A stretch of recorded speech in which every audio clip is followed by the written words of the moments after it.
what do you feel like is the number one reason why people can't grow?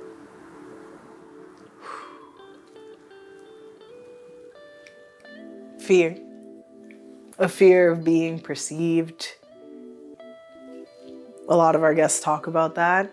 And as you are growing, there's a lot of change that happens. And when people that are in your circle get comfortable with you being a specific way, and then you go and start changing, now they're going to start looking at you differently and perceiving you in a way that is not what you are intentionally going for on the inside, right? And so I think the thing that stops people most is the fear of what others will think or believe about them, even though deep down they know that they're heading in the right direction.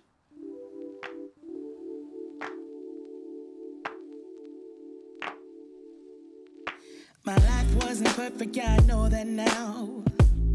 When it came crashing down, all I know is that I need you around. When it comes crashing down, all I need is not to feel so much alone.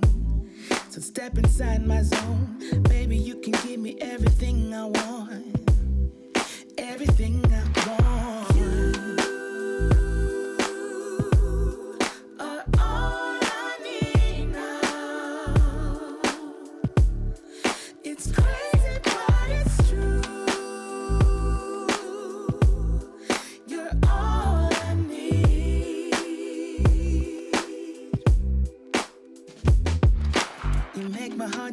Always dance and sing.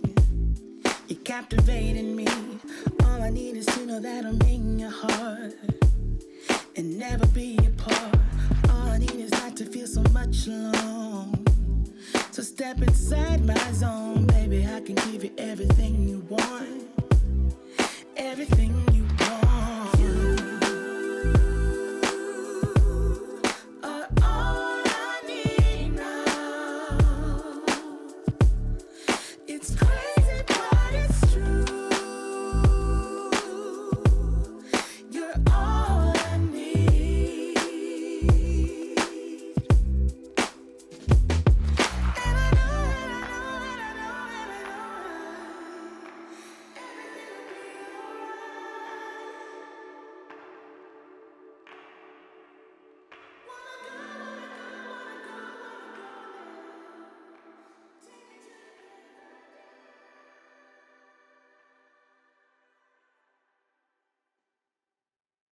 So what's on your heart today, Jen? What's on my heart today? Well, I was thinking about growth. Okay. And what does that mean? Because the garden metaphor. And I feel like there are people who want to grow and people who are just good where they're at. Oftentimes those two people marry each other. Do you think one kind of helps to pull the other along? I think in a bad relationship, they're dragging the other one along, trying to get them to grow or to do something.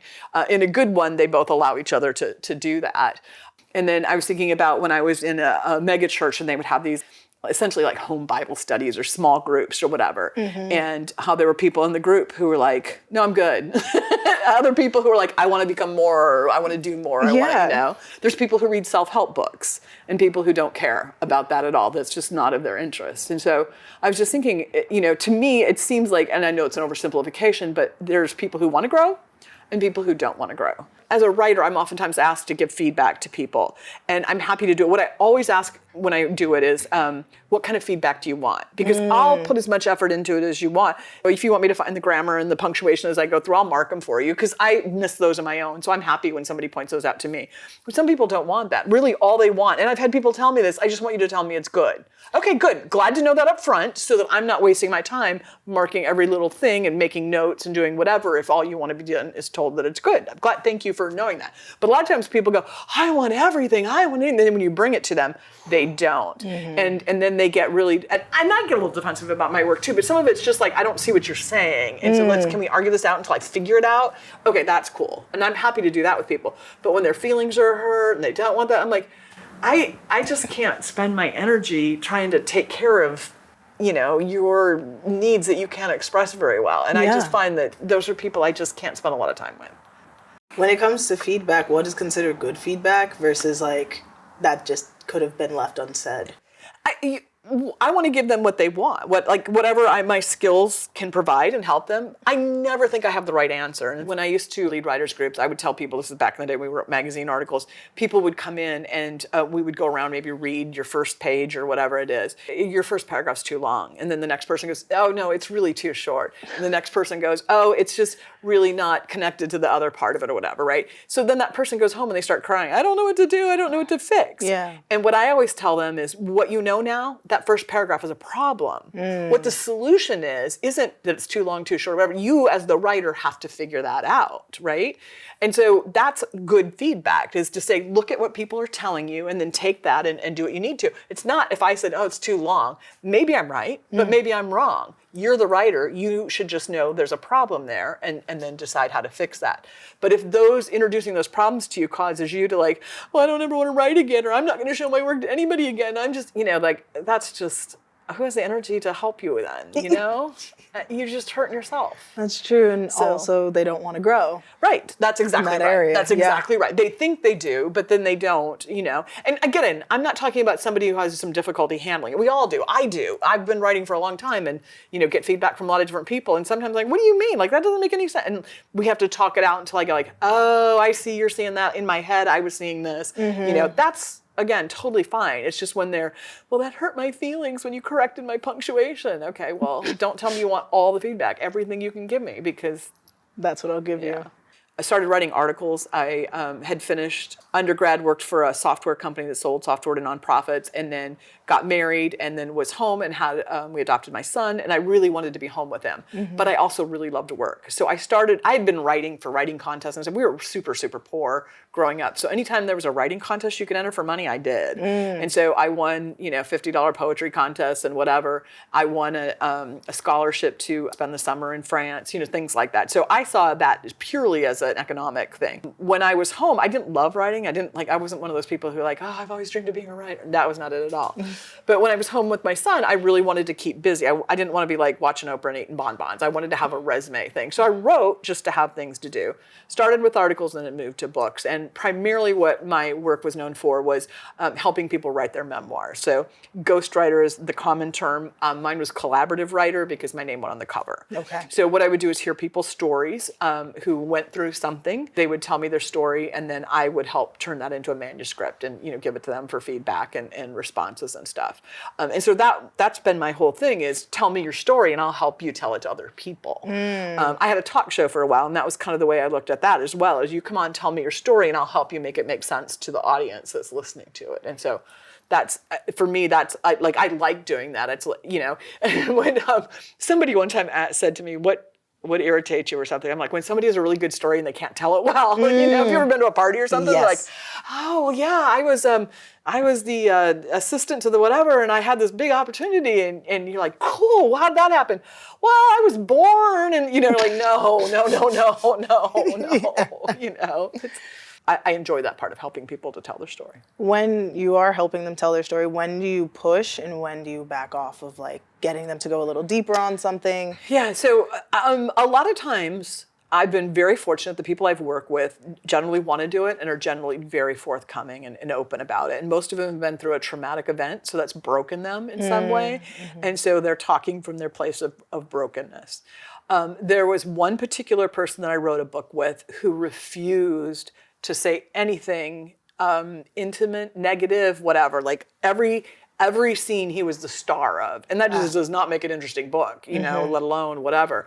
I tried asking his family, and they were the same. He's perfect, there's nothing. And it was so hard to do it. I remember one scene, he was a musician, he had an opportunity to meet a really famous producer, and it happened to be at a big slumber party for B-level celebrities and a couple of A-levels or whatever. He happened to be in his pajamas in the kitchen and didn't realize who this guy was until they started talking. And the importance of that scene to him was that he was wearing a t-shirt from Les Mis that had the prisoner's number on it. And he really wanted that in the book in case any of his fans wanted to buy that t-shirt. And I'm that is not the point of the scene. The point of the scene is that you have this incredible opportunity to meet this super duper thing who can make or break your career. You didn't know it. You're in your pajamas. It's kind of a fun, that's the point of the scene. Yeah. And he was so insistent. That was a hard person to work with. But in most cases, people, again, were just, telling their story because they felt like what they'd been through would help other people. And so they were willing to be intimate with the details and talk about the hurt and the bad just as much as the good.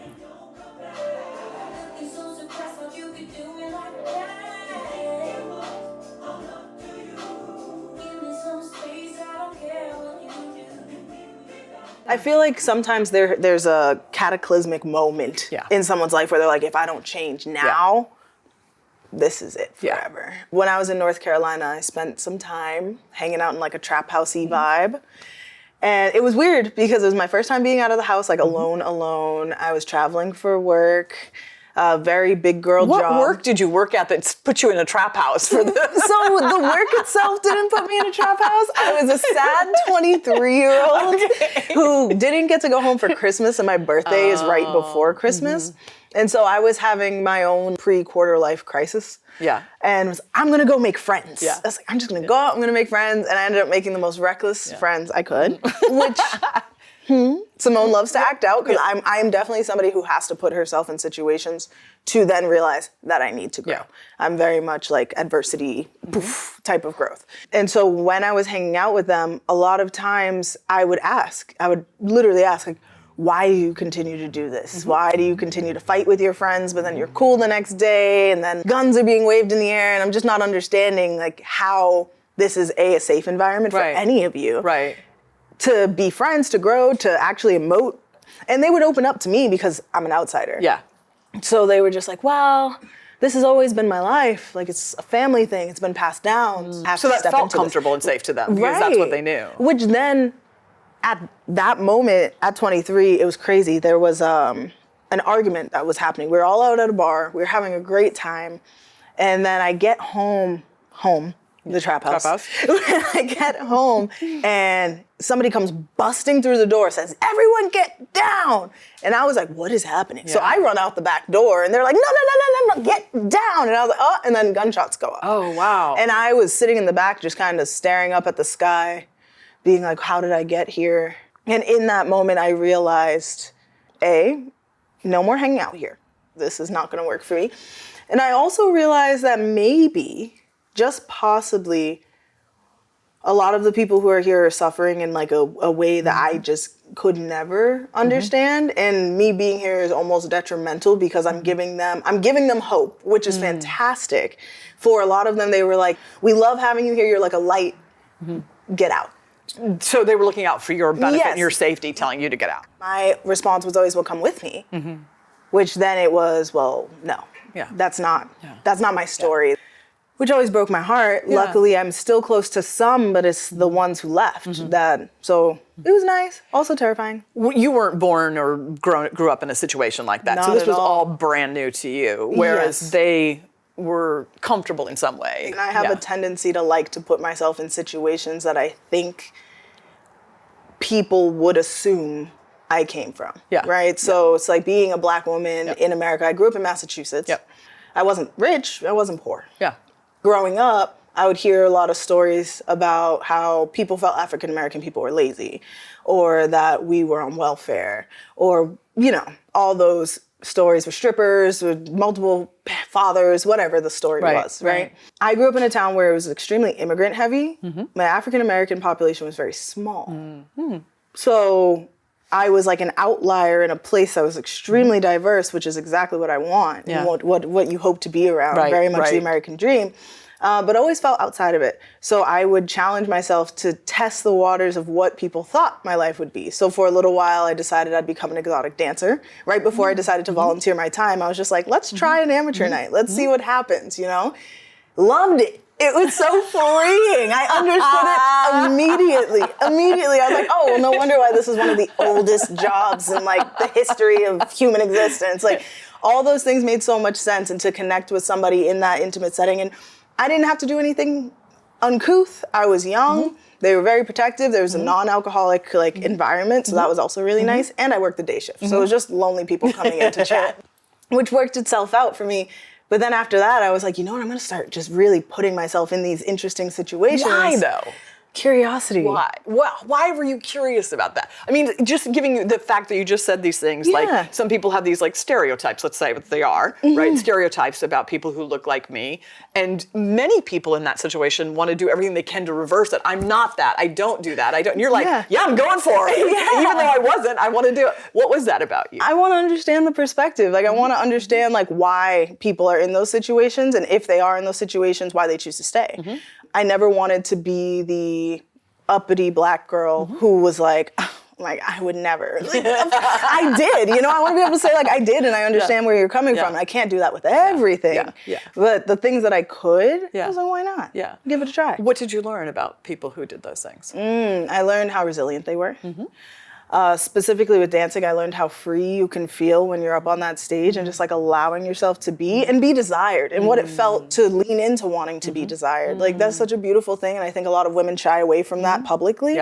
When in reality, it's like, girls, do we see ourselves? Like we're absolutely stunning, and we should walk around feeling awesome and let the eyes wash over you because you were put here to be admired. And so that was a beautiful thing. In the trap house setting, I learned that there's a lot of pain. I also learned there's a very tight-knit community, even if they're not treating each other as what we would call well. In their eyes, they're toughening themselves up. There's like a soldier mentality that kind of exists in that world where it's like stiffen that upper lip. Yes, I'm being a jerk to you, but there's a reason I'm being a jerk to you. I'm not going to explain myself. Just understand not to do said thing again, or to listen when I say to do this thing, because if not, you're playing with life or you're playing with death. So interestingly, they were protective and they cared, but they weren't intimate. They weren't like, here's what my soul says, or here's what. They're going to keep that part guarded off, probably because of past trauma and things that it wasn't comfortable for them to do that. Yeah, and they never felt heard in that way. So how could they model They wouldn't know how to do it. Yeah, exactly. Yeah.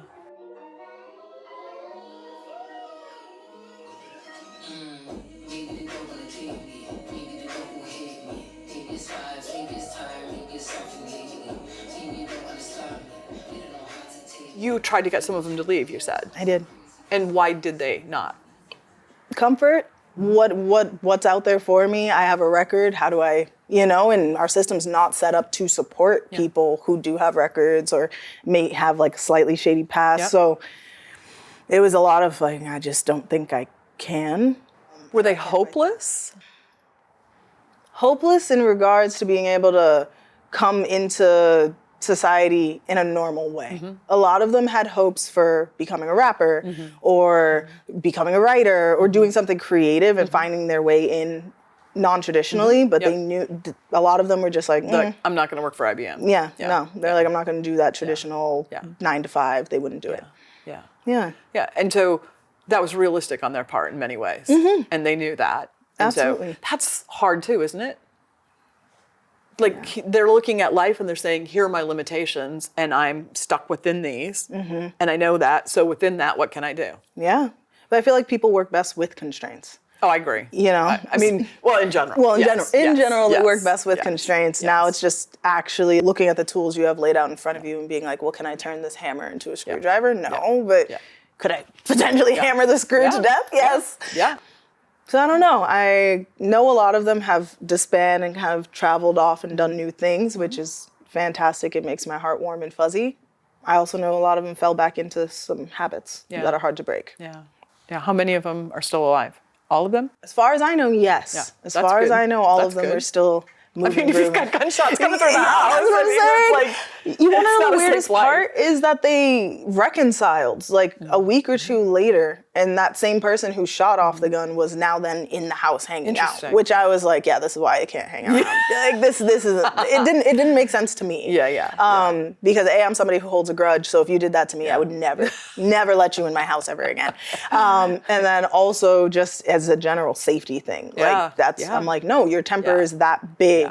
That you would just fire off, and that to me is I can't trust you. Wow, who knew that about you? The lore goes crazy, Jen. The lore for Samone goes, it's extensive. Now, what were your parents saying when you were doing all these things, or did they not know? Oh, they did not know. They're going to watch this and be like, what? However, I've always been somebody who does what I want. And they know that. And they know that. Like in school, if I ever got in any type of trouble, the teachers would, oh, I don't know why Samone did that. She's always so sweet. And my mom was like, no. She probably orchestrated it and was sitting in the back laughing because I was that kind of kid, and I've always been that kind of kid. I'm the only one that moved away very young. I moved away at 17. I moved in with my first boyfriend. Enjoyed that lifestyle. And then 18 was when I really started to try to just get away, was traveling more. And then 20 is when I volunteered. Do you think that was because you're the oldest? For sure. Yeah. For sure. And my mom was always motivating me to like get out, go, travel, do what I didn't get to do. Yeah. Growing up, I told my mom I wanted to own a brothel in Nevada. It was such a red. She just looks at me like, all right, like, if you want. No, she's like, can you even do that? I was like, yeah, it's legal there. Like, I can definitely. All right, now the question about the exotic dancing, did it pay well? Yes. I mean, that's the thing, right? I mean, that's why most girls do. You know, you're like, oh, about the freedom of it. Yeah, what about the money? No, it paid very well. And the best part about it was you earned every cent. You knew you were up there. And if you were having a shitty day and just didn't want to put the effort in, then your money would reflect that you were having a shitty day. So if you were just doing your own thing as opposed to connecting? Not even just doing your own thing. What increased the money? For somebody who's not done it. I mean, I was imagining you saying something like, you know, if I flirted with the guy a little more or whatever, that the money came through. Or... You know, not always. Sometimes men like to be ignored. I'm just gonna put it out there. I didn't necessarily need to give my attention to everybody that was in the space.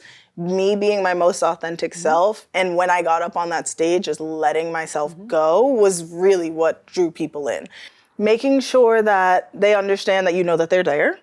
And maybe you throw like a wink or a smile their way, but there's a dance going on. But you're not performing for them. You're not performing for them. Some people want you to perform for them. Right. However, I think that there is something to be said about confidence and for it to be your performance for you, not for anybody else in the room. And that's an enjoyable thing for people to see. Well, and also if you're there in the middle of the day because you're lonely, you probably don't have a lot of confidence in yourself. Exactly. And you want them to know, I can imagine, I want them to know I'm here, but I don't want them to stare at me or to, I can see that. Absolutely. That's interesting. The things you learn non-verbally about how to interact with someone from being in that situation. Oh, yeah, masters. I'd say at the nighttime. Yeah. And I never worked nights, but when I would go and visit the girls, that's where like a lot more of the flirty energy was. But because I was during the day, it was all about just what is she up to? Like, what's she gonna give us today? And I didn't know a lot of pole tricks, so I was really just up there like gyrating.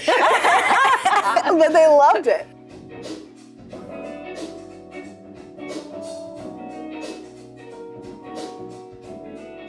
Wow, that's a whole life kind of thing. Whole life. So what else? You did the exotic dancing, the trap house. Is there anything else we're missing on that?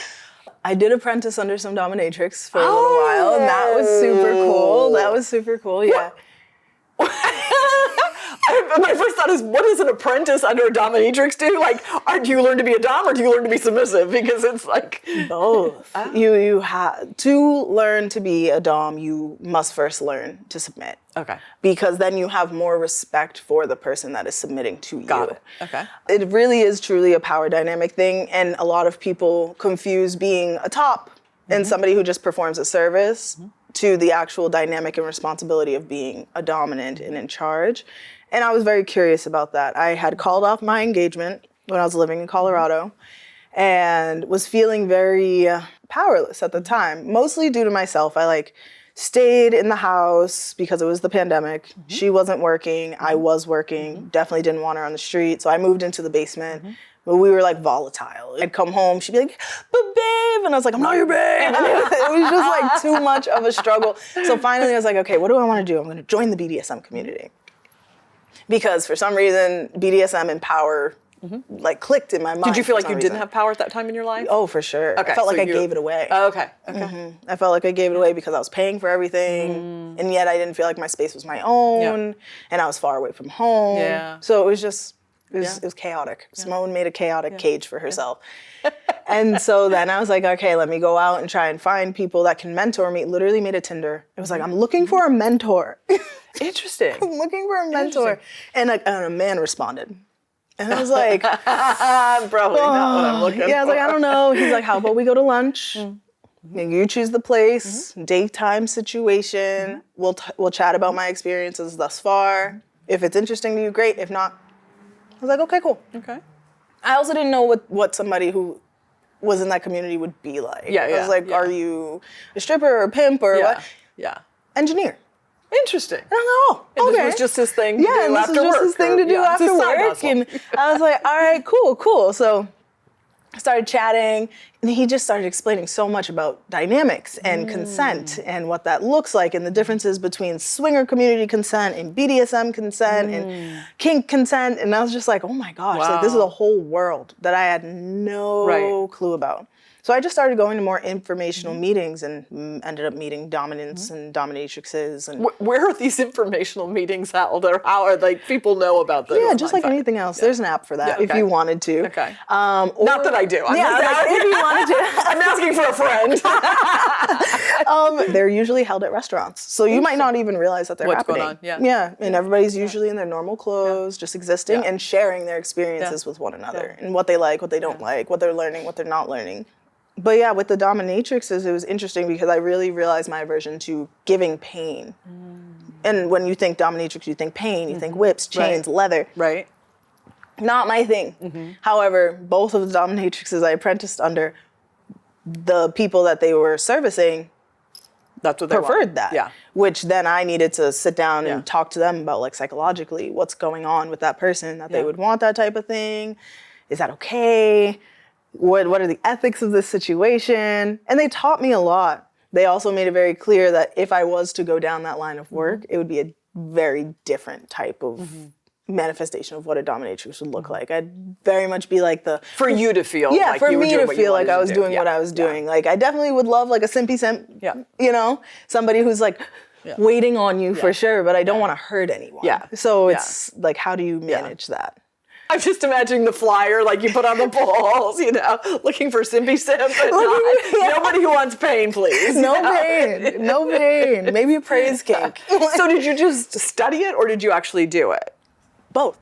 I didn't know if professionally that was where I wanted to go. So you were learning the skills, but not the sure you were going to skills. do with them, and ultimately decided not going to do this professionally. Exactly, because I feel like the skills will just help me move through life in an interesting way. As I was learning from them, I was walking into rooms that maybe I would have shrunk back before, much more confidently. And I wanted to be able to step into a room full of men, especially when I was doing emergency management and everybody was ex-fire or ex-police. Or, Oh yeah, and you've got all the testosterone and the egos. and politicians. And then I was just this little like, I came from volunteering. And they were looking at me like, you have to facilitate. And I was a planning section chief, so I had to facilitate those meetings and actually hold the room and be able to tell the federal side, be quiet, the tribe is speaking, or be quiet, the state is speaking. And so, for those people who don't know, you worked for FEMA. Yes. And so you were responsible for these kinds of emergency management meetings and these plannings, which is a lot of it. There's the reacting, but there's also the sort of pre-planning. And so of all the skills you learned and the power and control and those kinds of things, what could I learn from you from having you experienced that? On the emergency management side of life? No, from what you learned from being a dominatrix to take into a room. Like, obviously you're not taking whips and chains in there. No, definitely not. Definitely not pens and paper. HR might have a little problem with that. So, but there are internal skills that you had, or ways of managing people, or ways of reading people. So what were those kinds of soft skills, if you will, that you took into a room that helped you to have the power you needed to get your job done? Ooh, first and foremost, posture. Your posture is everything. If I walked into a room kind of shoulders forward, eyes down, I would have gotten eaten alive. So there was none of that. It was shoulders back, big smile. Big smile, because I feel like smiles are just so disarming. And so many people want to be serious all the time. And I'm like, no, smile. It's nice, it's warm. And it shows you're not threatened. And it shows you're not threatened. And eye contact. Eye contact is everything. A lot of times when I would be in the room, it's knowing when to break eye contact. Because we are animals, and so if you hold it for too long, like, people start to feel some type of way. Whether it's them being like, oh, she's hitting on me, or them being like, she's mad, like, what's going on? So learning when she's challenging me. Yeah, she's challenging me. So learning when to break away from that. Also understanding when to let someone else speak. When I was apprenticing, it was very important that when you were in charge or in that dominant position, you were listening to what the submissive was saying or showing you in their body language and the words that they were saying or aren't saying, which is usually more important, what's not being said. Yeah. And so a lot of that was brought into that room. So I was very focused on what wasn't being said in the room. Or if somebody was kind of shrinking back and I circle back to them and be like, hey, so I noticed that you did want to say something, it didn't come out. This is the opportunity, the floor is open, it's yours.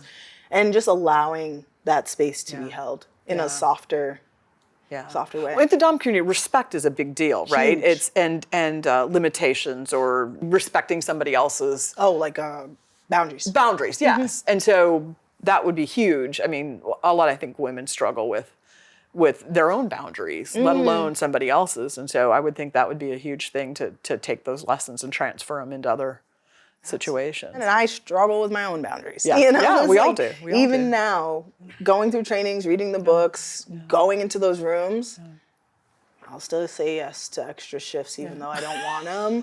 Or, I'll still say yes to that outing that I really didn't want to go to, or letting that friend come over when I really just want to go to sleep. It's like, I have relational boundary issues, I would say, where I want to extend as much time and as much space as I can to the people I care about, so that they feel cared for. And sometimes that depletes my own personal battery though, and now I don't feel cared for, and I'm sitting there kind of looking at everybody around me like, well, hello, what about me? You didn't offer me, and they don't know that they need to, because I also didn't say anything. Yeah. I didn't voice the boundary, and I feel like that's more important than even having the boundary, is being able to articulate what that is. And why don't you articulate it? I mean, I think we all do this, but I'm just curious to put words to it. Sometimes I don't have the words, or don't really understand what the boundary is. Yeah. Other times it's a safety thing where I don't even feel safe to articulate the boundary, which then makes it clear to me that relationship should probably just disappear. Yep. And so the boundary isn't even an issue. You're just not going to be around. Yeah. I think we also do it, I think as women, especially though, to protect the relationship. Like we're afraid to speak up because we're like, oh, I'll hurt her feelings if I say that. Or like you said, I want them to feel cared for. That's important. They're your friends. You care about them. And by saying no, you feel like, oh, they wouldn't feel cared for and that would hurt the relationship. When the truth is they might be like, well, I kind of wanted to go home tonight too, or whatever. Yeah. I love that you say that. I feel like I have two groups of friends. I have the friends that I'm like coddly with, and I have the ones that I could just be like, bitch, no. Like, we're not doing that, or you're not, this is not working, or whatever. Like, so, and I don't know where that level of comfortability comes from. I was even having a conversation with a friend the other day where I was saying, somebody new came into my life and they had a childlike spirit and automatically woke up my childlike spirit. Their response was, well, what do I have to do to get that? I was like, I just don't think you bring out that side of me. Yeah. Nothing against you. You bring out another side of me that I still enjoy and love and is open. It's just more adult. Right. While they bring out like goofy, running playful, around, whatever. Yeah. They were very upset about that though. They wanted to be able to, I guess, see me in that way. When people are like really needy about something like that, it's like, do we have time for this? If a friend just said to me, like we were good friends, and I was like, I never see that side of you. Like, oh, we'll have to do more of that, or we don't bring it out in each other or whatever. And they went, yeah, we need to do more of that. That would be one thing. But if they're like, how come I don't get to see that? I would be like, check, girl, you're gone. Yeah. Because Whining. But that's so when you said, I have the friends I coddle, I'm like, oh, I don't know how long I'd be friends with them because I don't know that I could do that. It's a bad habit. I call that side of me Captain Save-A-Ho.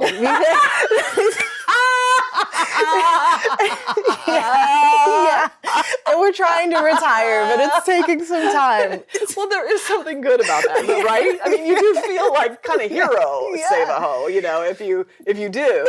But the problem is, those people don't want to be saved most of the time. They just, No, you're right. You're right. I'm learning. I'm still learning that. Yeah. When I was younger, I feel like I was just persistent. Like we can, we can fix this. We can change, and very much had that mentality of like fix. And you know what? We probably could. They probably don't or won't. The biggest lesson of my life, and I've learned this over and over again, is I can't want it more than you. I can't work harder for it than you. If it's your thing, I'm happy. I'll tell you what to do. I'll help you do the thing. I'll take the next step. I'll help you be accountable. Whatever you need, I can do it. But I can't do more than you because that's just my energy going down the drain, and you're not getting anywhere or doing anything either. So you got to want it more, and then I can support you in doing it. Yeah.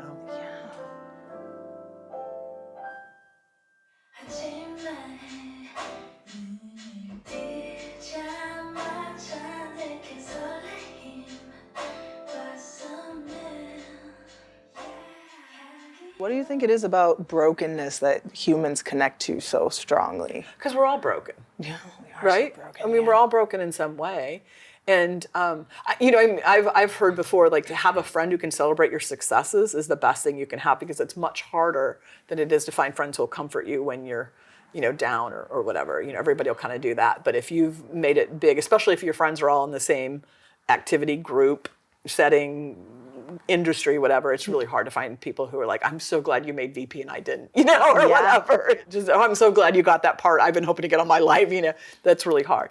But we can all identify with not getting the part, not getting the promotion, not, having something horrible happen, those kinds of things. And so it pulls our empathy and our sympathy and those things out, because we know what that feels like. So I think that's why. Sometimes it makes me sad, I would say. That we connect so much, like the trauma bonding of it all. Yep. Especially, for instance, when we go through big events like COVID or like our current political state, and then we're divided while also being brought together by things that are just look insane and feel insane, or natural disasters. Right. And when things are going well, nobody's like, let me give to FEMA to help out the poor people who really need it, even though they're the poor people who really need it then. But after the tornado hits, then people are like, oh, well, I'll help out now. Or, Exactly. Yeah. And it's always beautiful to see the outcome for the survivors themselves, how they come together. Yeah. The resilience that you would watch, like humans, you'd watch the ant-like quality that we should have, where we would come together and it didn't matter where you came from or what your status was, because you just need to rebuild the house. Like that was all you really were thinking about. We just need food, we just need water. The basics is all that we need. And I've watched racially torn communities come together to help each other out, families who haven't spoken in decades come out of the woodwork to just talk to one another.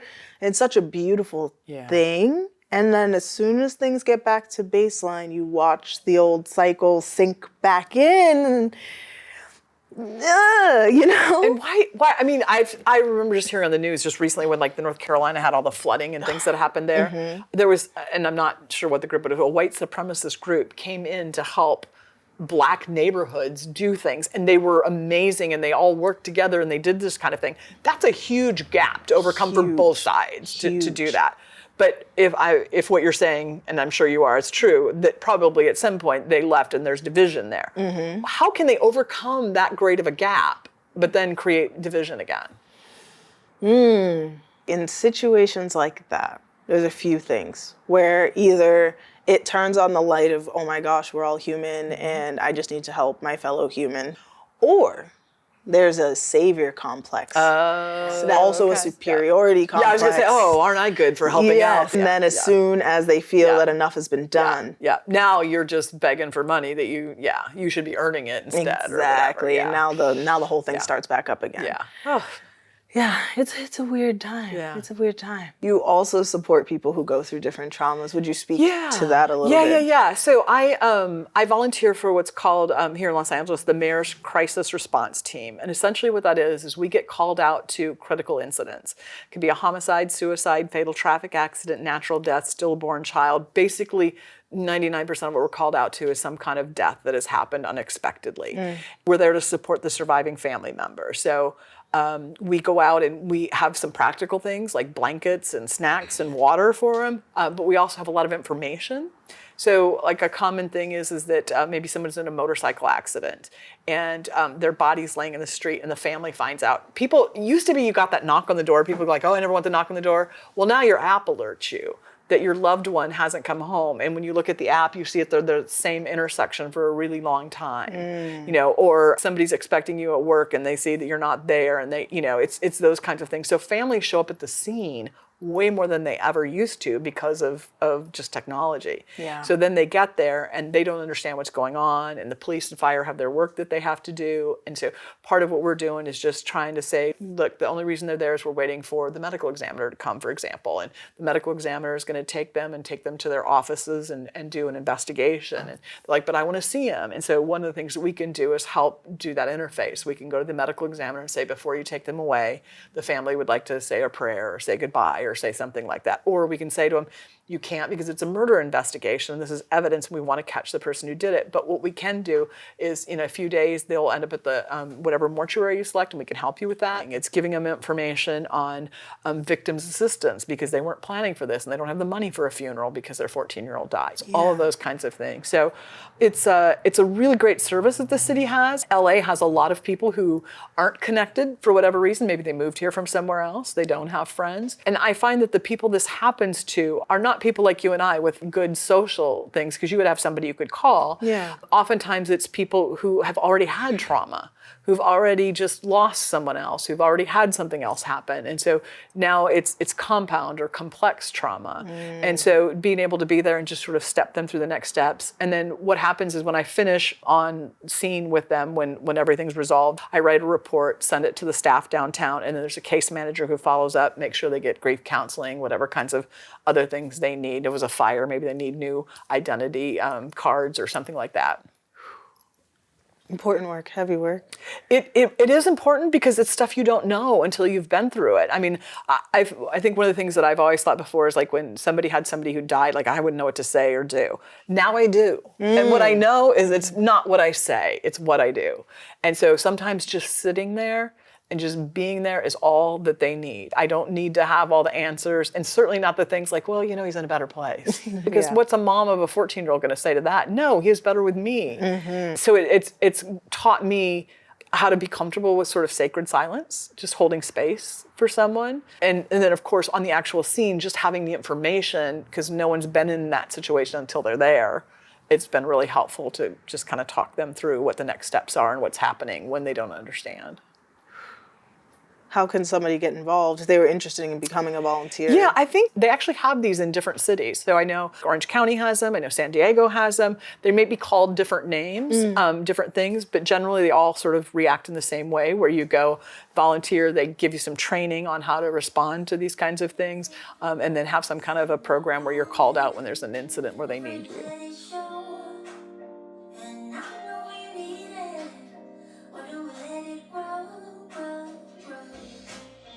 Do you feel that it's possible to hold pain and hold hope at the same time? And if so, how can you make sure that you're working to lean into the light direction? Somebody once said to me that we don't have single chord emotions, we have complex chords of emotions. So instead of one musical note, we have a chord of things. One of the first places I remember this was my wedding day, because there was like a lot of happiness, but there was a lot of scared and fear. How is my life going to change? What is this going to look like?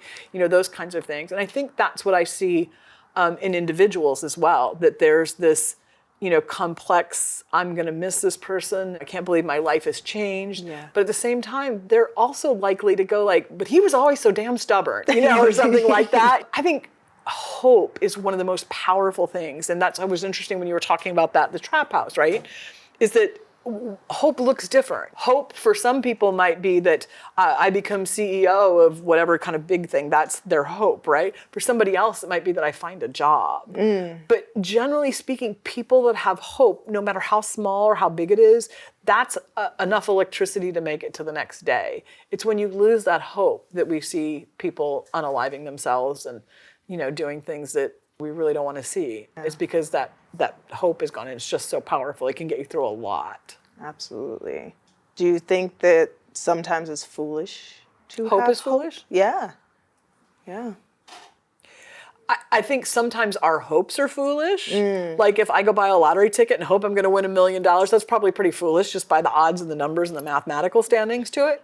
But if that hope gets me through the pile of bills that I have at home and helps me to go on to the next day and helps me go face my coworkers who I hate, kind of thing, because I've got the hope that maybe on Friday I'll have a better day if, the numbers are drawn, then I can't argue with that. Yeah. I can't argue with that. So is it foolish? It still is, yes. And would that money be better if you do it every day? Yes, of course, that money would be better saved to apply to your bills or whatever. But if that hope is the one thing that gets you to the next spot you need to get to, then I think it's just batteries. It's just energy for you to make it happen. Okay.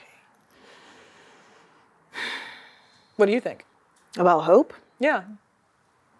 I mean, I think I'm a hopeful person in general. So I lean into the more positive of hope is great. We all should have it. You shouldn't snuff out somebody else's, which is something I've watched kind of run rampant around the United States, but the world. Yeah. Let's be real. Yeah. Sometimes, because I used to fight with bouts of depression. And so hope was one of those things where I would get very frustrated with myself and be like, why? Why do we even have this hope? But it's like an intrinsic voice in the back of my mind. It's like, no, we got it, Samone. You got this, Samone. Like constantly just cheerleading myself on. And I would literally be under my own little depression blanket and be like, oh my God. I just want to sleep and not wake up. It would be that intense where it was like, I want to sleep and not wake up, or I'll make plans or whatever. And there was a period of time in high school where I did. I had a full plan. I actually wrote a story where it was 2 versions of myself, and I shared it with a friend. And after that, he called my mom and was like, you should probably do something about this. She was like, baby, but why? And as her and I were having our conversation in the hospital because I was being evaluated, she was like, do you just want to give up? Like, you don't have any more hope left? And I realized it wasn't hope that I was missing, because I was very hopeful that somebody would see me. I was very hopeful that I would get to, hang out with my siblings soon, go to basketball practice. I was very obsessed with going to basketball that day. I was like, I just want to go to basketball. Let me out of here. I don't want to be here. Like, let me go to basketball. My mom's like, no, we need to talk. Yeah. And it actually was like a shame thing that popped up for me during that time, where I was extremely hopeful that my biological father would come back around and at least explain to me why he hadn't been around, so that my own feelings of inadequacy could disappear. That broke my mom's heart. Like, just to hear all that. And obviously I didn't say it in those big girl words. I said it in other words. Yeah, but she understood. She totally understood, because she also had an absentee father. So she was just like, oh, baby girl, no. And like, your self-worth has nothing to do with him, and you are just a light in this world, and you need to whatever. Yeah. I felt so seen in that moment, and it was my hope that helped me to actually share something with a friend. Like, people don't think about those little things that happen before somebody unalives themselves, right? Where they are reaching out for help, and it's small, and you might overlook it. Yep. And they do have hope. They do have hope that somebody will see me and be able to recognize that I'm screaming right now and nothing's coming out. Yeah. So hope is very important for me. And when I meet other people and they have hopes and they have dreams, I try to help to support that as much as I possibly can. Yeah. Which is part of the reason why this exists too. Is just like, hopefully we want to have deeper conversations, even with people that like we're just meeting or just learning or whatever. They feel comfortable doing it, modeling it. Yeah. Absolutely. First of all, I'm sorry. I'm sorry that happened. That's really...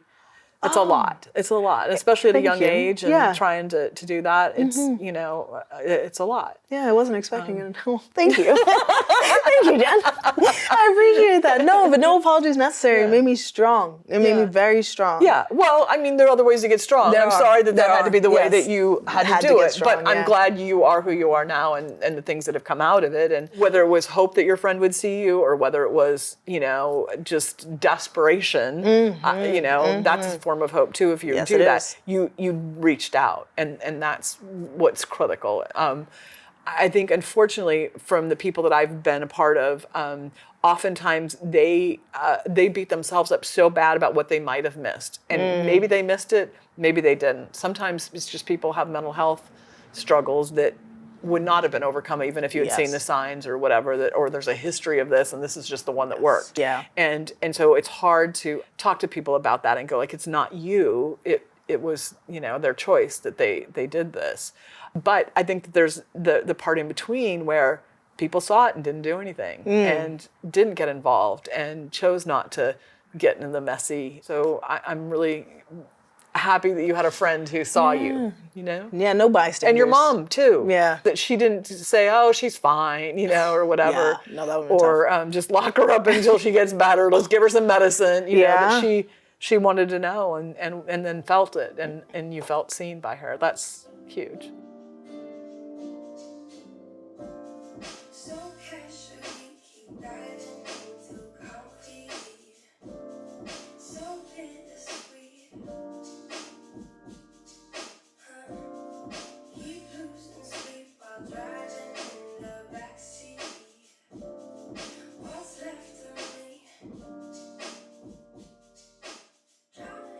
If you could give one piece of advice to anybody watching right now to help them get through their year, their weekend, their month, What would Yeah. you want to share with them? If they're really struggling, be to reach out to someone or somebody. And if the first person doesn't work, to reach out to somebody else. And if you don't have somebody, 988. It's called sometimes a suicide hotline, but it's actually available for anybody for any reason. You can call, you can text 24/7, and somebody would be there to talk to you. And if you get the person and you're not connecting with them, hang up and do it again. There's nothing that stops you from doing that. I would want anybody who is desperate enough just to know that there are people out there who care. You care, I care. And they have friends and they have family who care. They may not be the people who are surrounding them right now. They might have to go a little deeper. They might have to reveal a little more of themselves and say, hey, I'm really in pain here. I really need something here. Or I need a mentor because I want to learn something new. And part of what you did is you reached out and said, I want to learn more about this. And then you found someone who did. And that could be in any kind of thing that you're trying to learn more about. So it's putting yourself out there and connecting with somebody else. I think that's the biggest thing I would recommend to someone. What about you? What would you do or say? Growth is uncomfortable. There's nothing comfortable about growing. And so if you're sitting here hoping that it's going to be this la-di-da-di process, it'll never be that. The only way, in my opinion, to grow is to put yourself in situations that you normally would not. And that discomfort is only going to show you a world that you didn't expect on the other side of it. Whether it's good or bad, couldn't tell you. Yeah. But obviously through some of the stories I shared, all those situations were uncomfortable. Yeah. That is not the life I grew up in. However, through those experiences, it has made me a more well-rounded person, and I can only wish that for other people. Yeah. I oftentimes new writers, when you hear them talk, they don't want to write, they want to have written. And it's the same thing you're saying about growth, right? Sometimes people want to have grown, but they don't want to go through the growth. And the growth can be very hard, and it can be sticky, and it can be messy, and all those things. But to grow, you have to go through that growing part. Absolutely. Yeah. Well, thank you, Jen. This was a Thank you. This was fantastic amazing. conversation. It's always a good conversation with you. Oh, thank you so much. Of course. Oh my gosh, thank you for having me. Yes. I love doing it. No, So, my pleasure. Yeah, My and this what a pleasure. comfortable place to do it. Jen caught me off guard.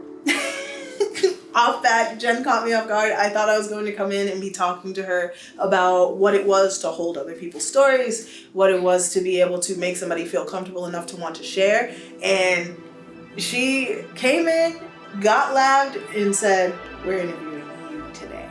Is what it felt like in the best way possible. She, similar to me, is very good at disarming people and just allowing them to exist the way they should, and has a great way of repeating things back to you to make sure that everyone understands exactly what you just said. Never once felt judged. Really just made me want to fall deeper into talk show host dreams in the future, because she herself was one and had her own show, and to have her come on and be like, this, tell me more about this, tell me more about you, and then to be willing to open up about what she does, to help people be willing to talk about their stories, help them better explain who they are and what they've been through, was fantastic. And then on top of that, to hear her work and the things that she does outside of writing, working with people who have been through their own crises, and how she continues to want to support that and to share how others can do that, was just everything.